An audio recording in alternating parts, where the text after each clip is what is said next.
Hello, everybody, and thank you so much for joining us for another episode in the series with Master Pattern Maker Colleen Jack.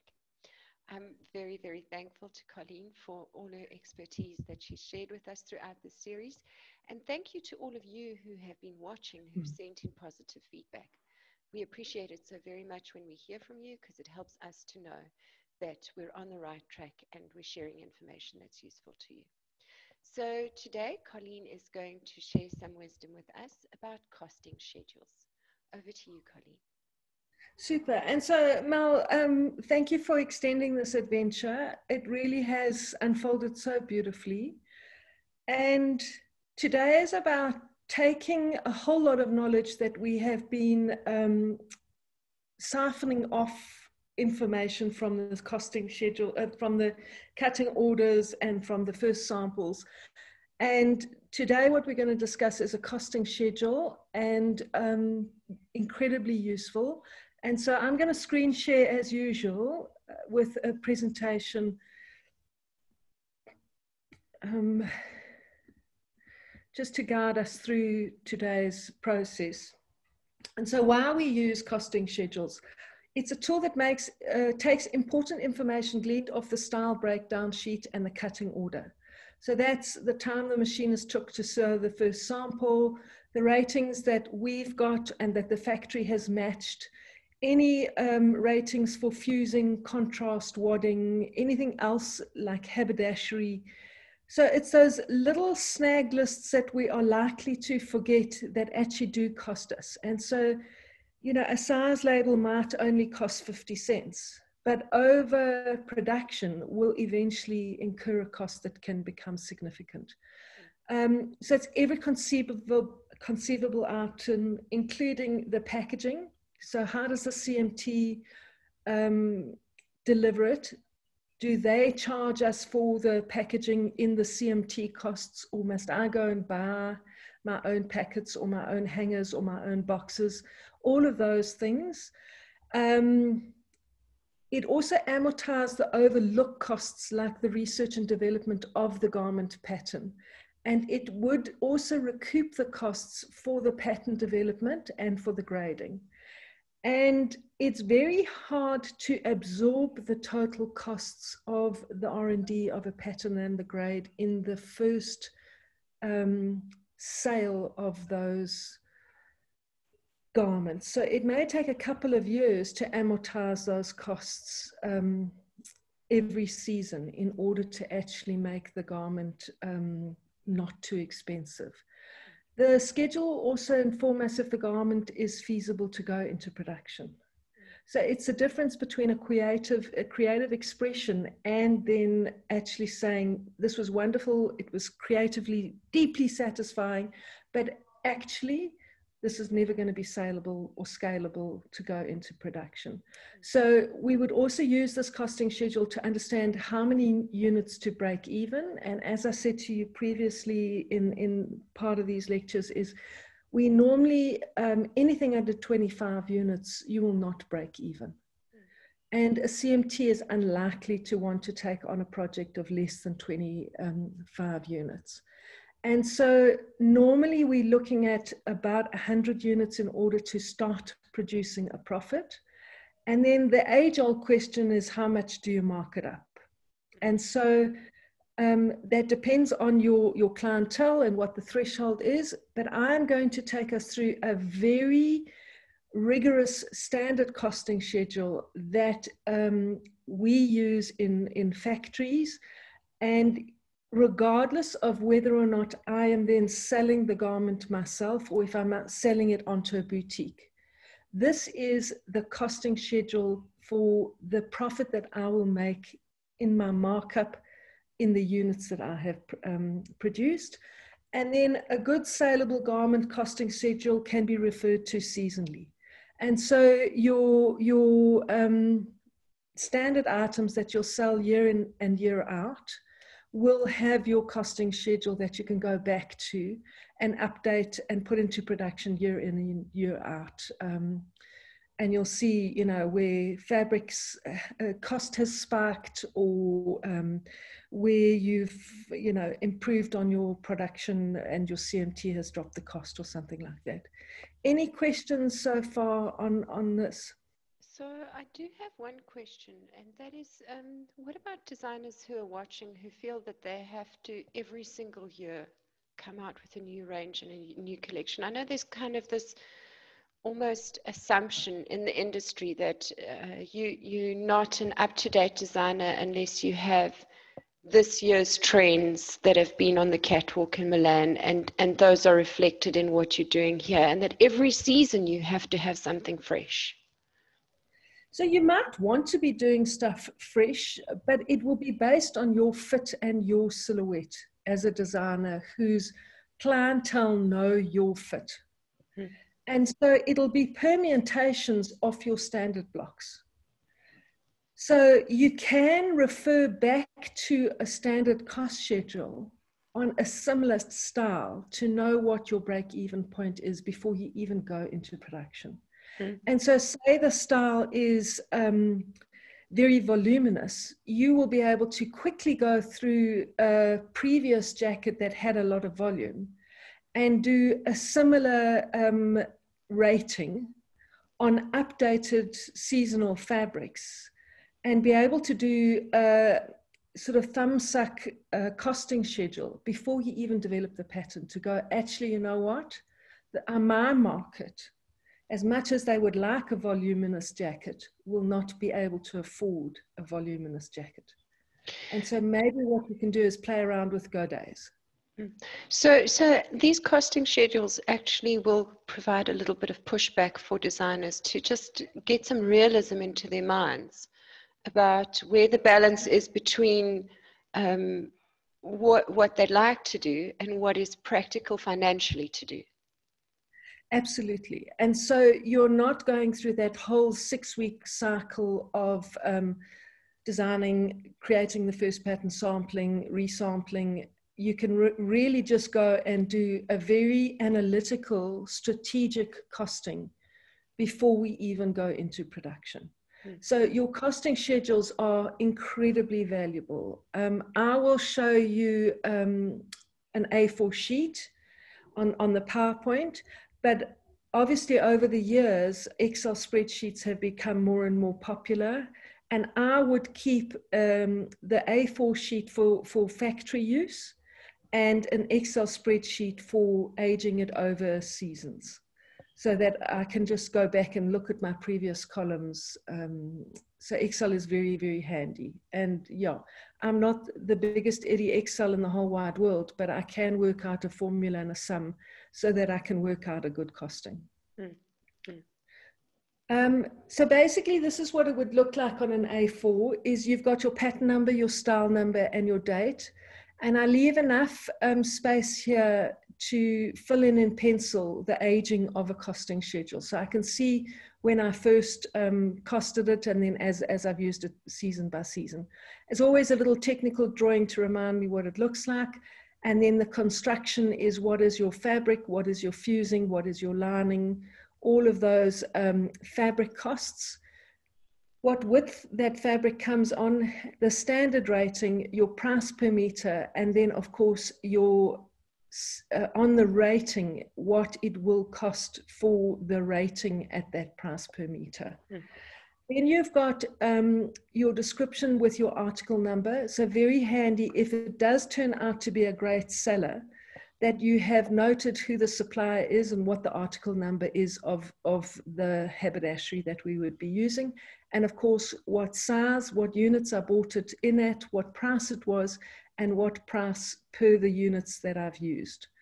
And so that is buttons, metal fasteners, transfers, crystals, applications, belts, buckles, toggles, zips, threads, sew-on label, swing label, size range.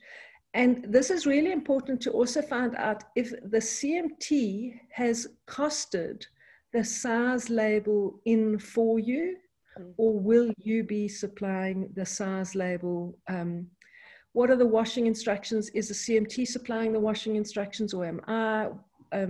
Things like hanger loops or braid or elastic or printing or embroidery or pleating, and what is the reference for the pleating? This is honestly your snag list. Every single thing you could ever think of that has gone into that garment. And then, of course, the packaging. Is there laundry film? Is there a hanger? And people are becoming more and more aware of not using plastic. And so how is that garment going to be delivered? And if you are going to be using plastic, you know, who will be sourcing the plastic, you or the CMT? Then, of course, you can amortize your pattern research and development costs, and, of course, your grading costs. And so if you've graded 5 sizes, how do you divide those 5 sizes over the production? And I have put in research and development because that also is that often the designer doesn't put any of their own time into developing the pattern. So, you know, how long did it take to brief the pattern maker, brief the CMT, drive around, fetch the garments, all of that. And then, of course, you've got your CMT cost. I do keep fabric swatches, so I can go back and say, you know, that Golden Glow cotton lycra was so fabulous. Let's go back to Golden Glow. Or, gosh, I got that wonderful piece, and where did I get it from? I can't remember anymore. So I do keep fabric swatches. As always, I leave a little space here for comments and things that I may have learned in the production of the first cutting order or from the first sample. And so we have a subtotal here. There is a golden rule that the cost of the fabric should be about 60% of the rest of the cost here, including the CMT. And so immediately, if you're seeing in your subtotal that your fabric cost is more than 60%, then immediately you know that you should not go into production using that fabric. So either find a cheaper fabric or, excuse me, scrap it. You are not going to recoup. And then we have a plus 5%, which is for falling about, you know, failing to think about something. So my favorite example is always, I worked in a jeans factory and we would forget the sidewinder. And the sidewinder is that little red tag that goes in on the side of the side seam. Costs money. Or you forget a rivet. Or you forget a bar tack cost. Something silly that you would land up feeling in the long run. So we have a plus 5% for falling off the horse, and then you have a total cost. And then from this point, people often start saying, oh, but I would do 100% markup. No, you wouldn't. You are not the retailer. You at this point are still the wholesaler. And so normally in wholesale, we are only marking up at 40%. The fact that then you could sell it online, well, then you can put on your 100% once you've put up your 40% markup. So I am splitting us off here saying that you are the wholesaler here and not the retailer. You may hold dual roles, but the retailer will put on 100%, 300%, whatever they put on. But you have to have ensured that you have made a markup of at least 40% here before you go any further. And so, yes, if and where does that 40% number come from? Is it just something that's traditional to the industry? How? It's come across, and partly I developed this costing schedule in the 22 years of watching everyone else's costing schedules and what worked, what didn't work. But that is the standard generally in the industry. Okay. So if you go lower than that markup, there is a danger that you'll end up running at a loss. In fact, if there's other things that you've not factored in. And if you go higher than that, then it becomes higher than the market can really sustain. Yes. And so if you're holding a dual role and you can then drop your retail price, that's fantastic. But I am taking the line that if you do not sell anything and you get stuff, you get rid of your stock, you will still be able to have a 40% recoup. Okay. Makes sense. Yeah, yeah. And so, yeah, this for me is the most, I think we left the most important schedule till last. Mm. This costing schedule will be the decider on whether or not you make money. Mm. I can already see, I speak to so many people who are making clothing and things like that, and they really don't factor in the little things. They go, well, the fabric cost me this much, and those other bits and pieces I don't have to think about because it's such small amounts. But you know, when you itemize them and add it up, it adds up to quite a lot. And if they're not included, then it can really eat into that 40% markup and eat it completely away if you're not paying attention. Completely. So let's use an example that this year we're going to do something special. As always, we have limited fabrics. And so I've decided to buy Grace goods and I'm going to dye it up. And so I go ahead and I dye it up. And so instead of using transverse crystals and applications, I use dye here and off we go. And I forget to add in that the thread has got to be Grace also. Mm. And suddenly then I've dyed a whole lot of stuff. I've sewn it up and the thread doesn't match. Mm. Or I want to use a specialized thread and I'm so used to the CMT supplying the thread that I forget to add the thread in. Mm. Now, cotton thread or poly cotton thread or good thread is now considerably a cost to production. I remember in the 90s when I was producing tie-dyed garments, we specially sourced a thread that was called polycore. So it had polyester in the core, but it was wound around with cotton on the outside, so it would take the dye in a matching way. It was incredibly strong. It was lovely to use, but it cost a whole lot more than normal polyester thread, and it really affected my costing quite significantly. Yeah, so I did a whole lot of patchwork sewing during lockdown and used a lot of my thread up, which is important. Cotton thread will perish over years, or even a polycotton thread will perish if it's not stored out of the light.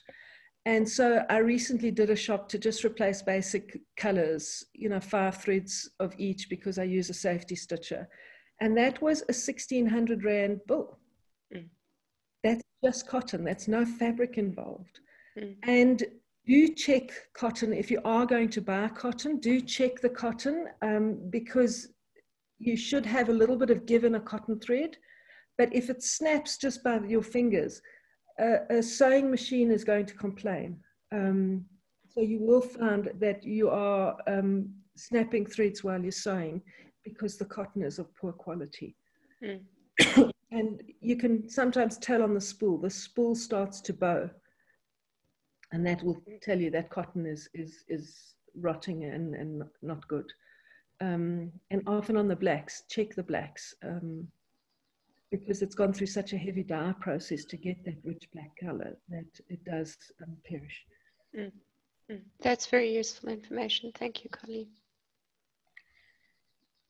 So Mel, it's not a very long talk today. It's really the rigor behind a costing schedule will prove the profitability of a small business. Mm. And that as you develop these costing schedules and cutting orders, the data that you can mine off those particular schedules are incredibly valuable. Mm. And you can do an analytical exercise before even going into production to know your points. And that is such a lovely, kind way for me to approach somebody's business. Is decide what's scalable, what's saleable, what's profitable. And then do your creative outlets, but know that it's a creative outlet. It is not going to produce. Know what's for fun and know what's for business. And that's why I always say to people, you're not in the business of fashion. You're in the business of garment manufacturing. Fashion is a very different thing. And at the moment, I don't think that the market can support fashion.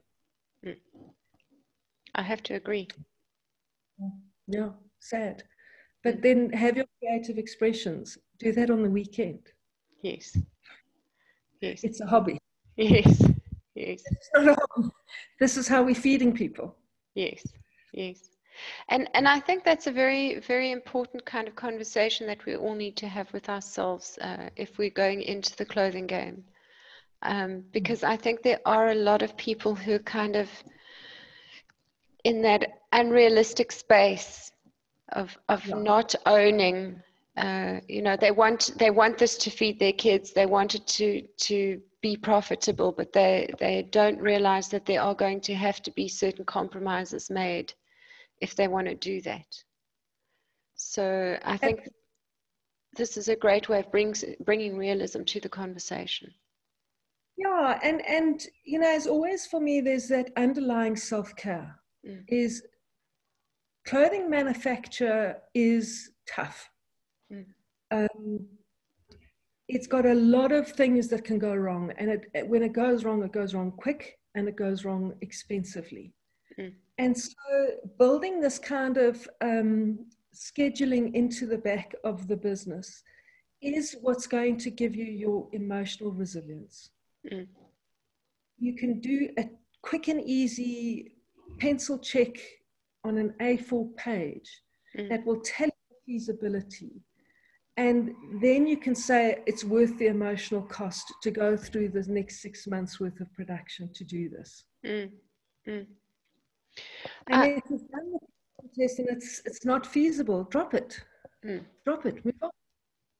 Sorry, I interrupted.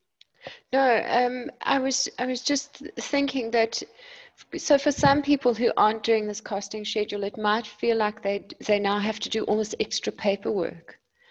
But it's only the first couple of times. And then after that, when you get onto repeat runs, then it's just about updating it in Excel. And it's making a great, easy checking system that can then save you so much other time moving forward. So I think it's very valuable. This is not about squashing creativity. This is about creating a structure that will give you the freedom to go and experience things in 360 degrees of possibility. And so I know that when I do when I go into warehouses to check what fabrics have come in for the season to maybe do sampling, I can literally walk up and down the rolls at a pace with my fingers touching the rolls. And I take a mental inventory of what's available. And while I'm doing it, I'm looking at the price per meter. And I can quickly go back into my head because I remember my average ratings. And so I know that my 60-40 ratio this is my price per meter that I'm looking at. And so it is about going, this is my bog standard stuff. This will be my delicious, and the delicious will be maybe a little bit more expensive, but if I amortize the cost over my standard colors, then the more expensive one will be carried by my standard colors. So yes, there is discipline to the creativity, but I'm not squashing the creativity. It is much better to know where my hobby is and play that out at the weekend and then run my clothing business that has got nothing to do with fashion. That's great advice, to actually be very clear in your mind what you're doing, so that you can go, okay, this is what I'm working on, that's profitable, this is what I'm doing for love. And also helps to allocate time in a way that's sustainable. Lovely. Thank you for doing it so nicely. Thanks. Yeah. Thank you for this incredible information. Always a pleasure, absolutely. And yeah, we coming to the end of the series. Next week we will do grading, and the following week another Q&A. I'm looking forward to it. So for anybody who's watching, if you would like to spend some time with Colleen Jack, she does run master classes, and I can tell you that they really, really are worthwhile to sign up. If you think that you've gotten a lot of information out of her from this series of videos, spending one-on-one time with her is absolute pure gold. You can contact her at colleen@patternworks.co.za. That's COLLEEN at PATTERWORKS.co.za. I really recommend that you sign up and do one of her masterclass courses. They're absolutely one of the most valuable things you can do for yourself. It's a real investment in your own future. So thank you, Colleen. Mel, I have heard some feedback that these sessions that are half an hour are very dense. Yes. That is true. They are dense. I take it that we're whole and resourceful, and that people can watch and rewatch and slow down and do whatever they need to. And so in the master classes, they are also quite dense, but we do have a lot more time to explore so that people's understanding is we can really get to somebody's understanding and see the light go on. It's different one-on-one where we have got more time to actually ensure that the learning falls into place a lot quicker. Thank you so much for that, and I look forward to chatting with you again next week. Perfect, wonderful, thank you.